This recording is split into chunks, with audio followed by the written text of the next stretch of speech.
Hey guys, என் கையில ஒரு KitKat chocolate இருக்குல்ல, உங்களுக்கு ஒரு क्वेश्चन.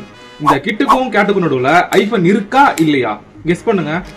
சப்போஸ் கிட்கேட் சாக்லேட் நடுவுல ஐபோன் இருக்குன்னு நீங்க சொன்னீங்கன்னா ஐபோன் இல்ல. அப்புறம் ஏன் ஐபோன் இருக்கிற மாதிரி நீங்க கெஸ் பண்ணீங்க? இதுக்கு பேரு தான் மண்டேலா எஃபெக்ட். அது என்னன்னு சொல்றேன் வாங்க. 1962ல கருப்பின மக்களுக்காக போராடினதுனால ஜெயிலுக்கு போறாரு நெல்சன் மண்டேலா. அப்படி ஜெயிலுக்கு போனவர் 1990ல ரிலீஸ் ஆகி ஒரு பெரிய புரட்சி பண்ணி சவுத் ஆப்பிரிக்காவோட பிரசிடென்டும் ஆகுறாரு. இந்த மாதிரி நடந்துட்டு இருக்கும் போது 2013ல நெல்சன் மண்டேலா இறந்து போயிடுறாரு. ஆனா இறந்து போன சமயத்துல 60% மக்கள் ஒரு கொஸ்டின் பண்ணாங்க. அது என்னன்னா, நெல்சன் மண்டேலா தான் ஏற்கனவே இறந்துட்டாரு, மறுபடியும் ஏன் இறந்துட்டான்னு சொல்லி விளம்பரம் பண்றீங்கன்னு சொல்லி கேட்டாங்க. அதுக்கப்புறம் அதை ரிசர்ச் பண்ணும்போது ஜெயில இருக்கும் போது நெல்சன் மண்டேலா இறந்துட்டா பாதி மக்கள் நம்பியிருக்காங்க.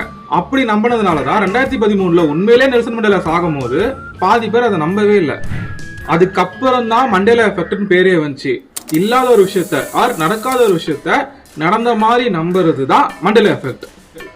இன்னும் கொஞ்சம் தெளிவா சொல்லணும், பீகாச்சு இருக்குல்ல, பீகாச்சு டெய்லுக்கு பின்னாடி குட்டிஸா கருப்பு கலர் மார்க் இருக்கும். அது இருக்குமா இருக்காதான்ட்டு கெஸ் பண்ணுங்க. ஒருவேளை பீகாச்சு டெய்லுக்கு பின்னாடி கருப்பு கலர்ல மார்க் இருக்கும்னு நீங்க நினைச்சீங்கன்னா உண்மையிலே அங்க இல்ல. கடைசியா ஒண்ணு சொல்றேன், மேகி இருக்குல்ல, மேகி அதை செய்ய 2 மினிட்ஸ் தானே ஆகும். ஆனா உண்மையிலே அதை செய்ய 2 மினிட்ஸ் ஆகாதுங்க. இந்த மண்டேலா எஃபெக்ட் பத்தி இன்னும் நிறைய தெரிஞ்சுக்கணும்னு நினைச்சீங்கன்னா 100 லைக்ஸ் வந்தா பார்ட் 2 போடுறேன். பாய்.